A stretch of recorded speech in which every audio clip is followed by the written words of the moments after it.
is not the only religion that suffers from extremism.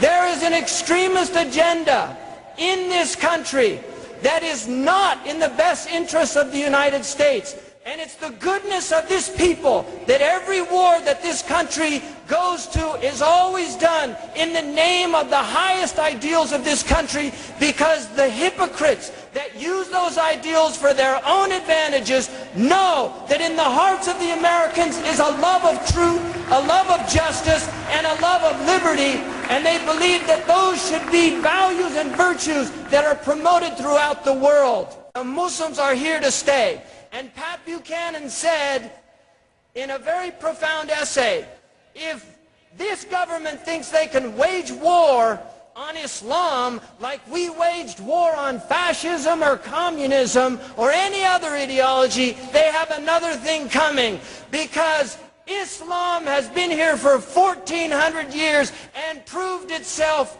indestructible. Islam is indestructible. Islam is indestructible. And that is what Pat Buchanan had to say. A respected Republican. Islam is indestructible. So I want all of you to recognize that this country has great ideals. These ideals are rooted in Islamic ideals. And toleration is an Islamic gift to the West. And this can be historically proven because the first edict of toleration was the Edict of Buddha. And it was done under the suzerainty of the Ottoman Empire by a Unitarian Transylvanian prince. We also have evidence, clear evidence, that John Locke, one of the greatest political theorists in Western history, was influenced by Edward Pocock, who just happened to be the professor of Islamic and Arabic studies at Cambridge University.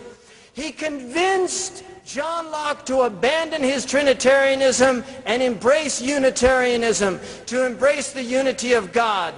And so we must see that Islam has given too much, and tonight is about giving. The Muslims have given too much to civilization for them to be accused or abused by those people that wish nothing but harm for this country. That is what they want. And I will end on this note, that I sincerely believe until the Palestinian issue is recognized as the festering sore on the body of this planet, until the United States of America rises up to her responsibility in addressing a grave crime against a people for over 50 years who have been suffering in humiliation, in abject poverty, and have suffered at the hands of the current government that could be called nothing less but a fascist government. Nothing less but a fascist government. That Palestine is the issue. And while I hold no enmity in my heart for Jewish people, I hold no enmity in my heart for the children of prophets, for the children of Jacob, because I know that their father would only wish them well. And I wish what their father wishes for them. But I call on the Jewish people of this country to rise up and condemn the oppression that they see with their own eyes. We as Muslims must abandon tribalism.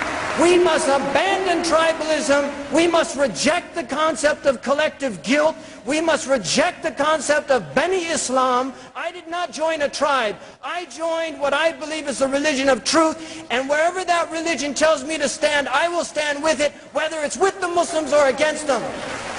We cannot fall victim to tribal mentalities. We have to reject in our hearts vengeance, revenge, for the sake of pride. We have to reject this in our hearts and begin to read the Quran as it was clearly intended by the author who we believe is the Lord of the worlds, when he said in the Quran again and again, وَمَنْ عَافَى وَأَصْلَحَ فَأَجْرُهُ عَلَى اللَّهِ.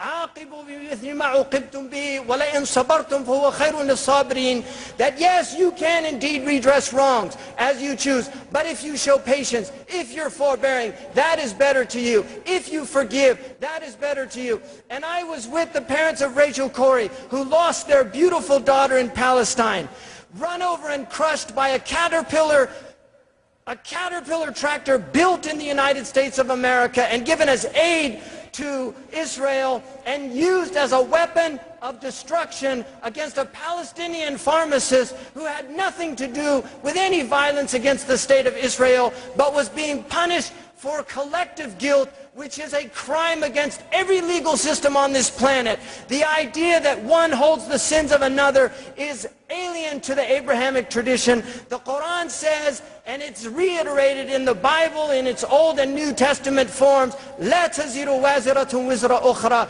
No soul bears the burden of another soul. The sins of those Palestinians who are having their trees uprooted, who are having their houses destroyed, has nothing to do with anything other than gross injustice, and we reject it.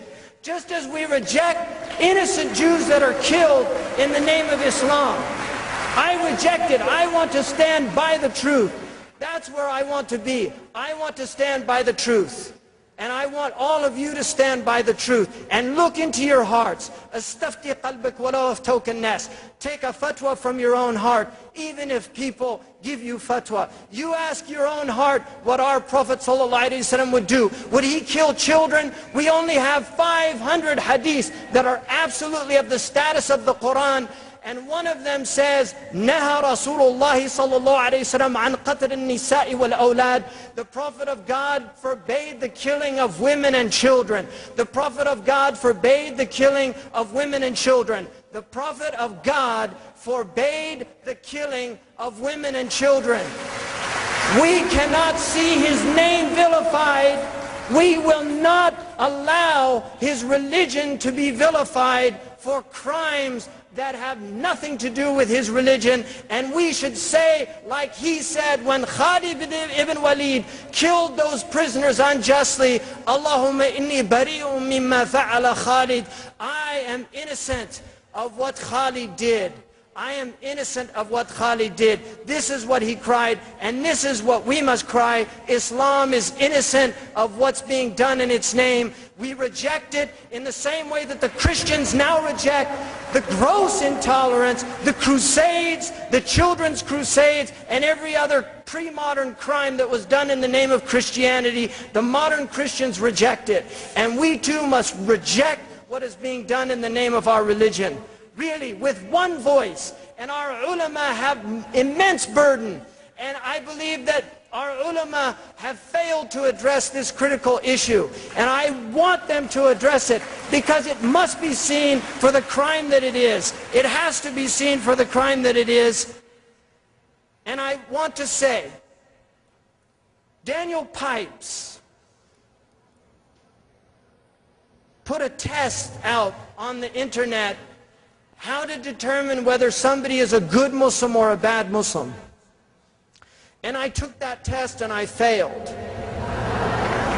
And I want to say to all of you, I hope you fail that test too. And I hope that you don't want to be a good Muslim in the eyes of Daniel Pipes. And for anybody here who's representing him, I wish all the best for that man. I hope he's guided. I hope he looks into his heart and really reassesses what he's been doing. But I really want to say that I want to be a good Muslim in the eyes of God. And being a good Muslim in the eyes of God often means being condemned in the eyes of people. And so don't be ashamed. Jesus Christ told his followers, you will be persecuted in my name. Jesus Christ told his followers, the people of the world will hate you and they will persecute you, because people of truth are often hated and despised by people of falsehood. So do not be afraid of being hated and despised. May God strengthen this organization. May he strengthen all our organizations. May you go back to your communities with a renewed spirit to strive even harder. And I would say, Tariq Ramadan, when he is refused, or not refuse, when his visa is revoked, it's time to change administrations. And I want to say,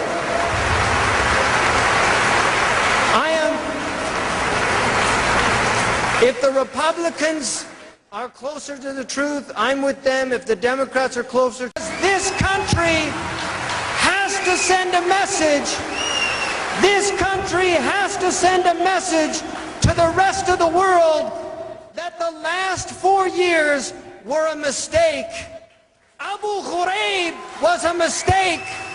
Abu Ghraib does not represent the good people of the United States. And Abu Ghraib goes right to the top. And just like Truman said, the buck stops here. Assalamu alaikum.